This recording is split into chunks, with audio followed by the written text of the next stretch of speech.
Have you ever walked past an old house and noticed something strange? Two front doors side by side, leading into the same house. It's not a duplex, it's not a mistake.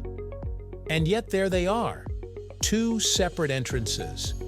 If you've ever wondered why some historic homes have this peculiar design, you're not alone.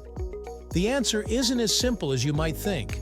The origins of this architectural feature date back centuries, and the reasons behind it range from practicality to cultural traditions. In this video, we'll explore the fascinating history of homes with double front doors, looking at their purposes, regional variations, and how they became a defining feature of American and European home design in the past, right here on History of Simple Things.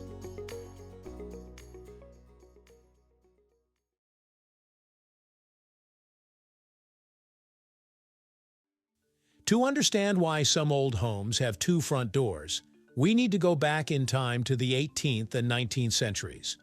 During this period, many homes, especially in rural areas, were designed for both function and formality. The two-door design was particularly common in farmhouses and colonial-style homes. One of the most common explanations is that one door was intended for everyday use, while the other was used for special occasions or guests.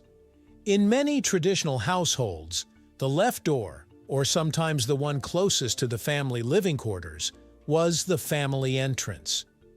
This was the door that homeowners and their children would use regularly, often leading directly into a kitchen or a less formal part of the home. The second door, usually leading to a more formal parlor or sitting room, was reserved for receiving guests, holding special gatherings, or even funerals. During the Victorian era, when etiquette was highly valued, it was essential to have a space in the house that remained tidy and presentable at all times for visitors. This is why the guest parlor was often kept separate from the daily living spaces, and a second front door made access easy without disrupting the rest of the home. The prevalence of homes with two front doors wasn't just a random architectural trend. It was deeply influenced by regional needs and cultural traditions. In Pennsylvania Dutch country, for example, double front doors were commonly seen on German-influenced homes. These homes were often built by Mennonite and Amish communities, where religious and social customs dictated the layout of a house. The left door was sometimes used for religious gatherings or even weddings, while the right door was for regular household use. Some historians believe that this tradition was partly influenced by European customs, where separate entrances for men and women were maintained in places like churches and meeting halls. In the southern United States, particularly in Louisiana and Mississippi, double doors were often found in homes designed to accommodate large families and frequent visitors. Southern hospitality played a big role in home design, and having a second entrance leading directly into a formal parlor made it easier to welcome guests without disrupting daily household activities. Additionally, some Southern homes, particularly those with a Creole or French influence, had symmetrical facades that naturally incorporated two front doors for aesthetic reasons. Another interesting theory behind the presence of two front doors relates to superstition and religious beliefs. Some homes with two front doors were built with the idea that one door was for good luck, while the other was to let bad luck escape. This belief can be traced back to old European customs, particularly in Irish and Scottish communities, where having multiple exits was thought to prevent spirits from becoming trapped in the home. In certain Christian communities, some homeowners believed that having a second entrance was a way to symbolically separate the sacred from the secular, one entrance for daily life and one for spiritual or religious gatherings. As home design evolved in the late 19th and early 20th centuries, the need for two front doors began to fade. Changes in social customs, home heating efficiency, and architectural trends all played a role in the disappearance of this feature.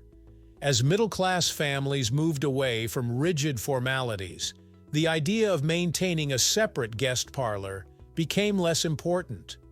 Open floor plans and central hallways became more common, making multiple entrances unnecessary. Another factor was the advancement of home heating and insulation. Older homes often had thick walls and separate rooms to help control temperatures, but as more efficient heating systems were developed, the need to compartmentalize spaces decreased. Having two front doors also meant dealing with potential drafts, which made homes harder to heat during the winter months. By the mid-20th century, home design had shifted towards single-door entrances with a more unified layout. Suburban developments favored simplicity, and the idea of maintaining a formal parlor largely disappeared. However, some older homes that still feature two front doors remain standing today, serving as a reminder of a different era in home design. Today, many homeowners who purchase historic homes with two front doors choose to preserve them as part of the home's character.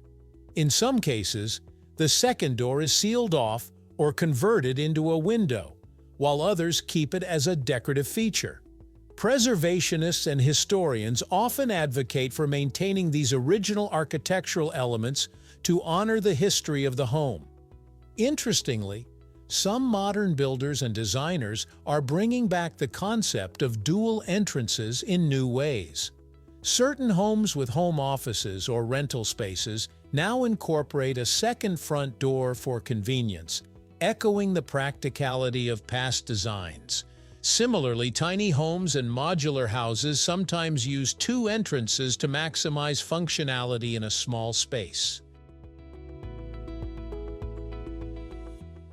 So, the next time you see an old house with two front doors, take a moment to think about the history behind it. That second door isn't just a quirky design choice. It's a window into the past, reflecting centuries of tradition, social customs, and practical needs. Whether it was meant for guests, religious gatherings, business transactions, or simply good luck, these homes tell a fascinating story of how people lived and interacted with their spaces. Thank you for watching. If you have suggestions for our next video, feel free to share them in the comments below. We'll be sure to give you an acknowledgement for your contribution.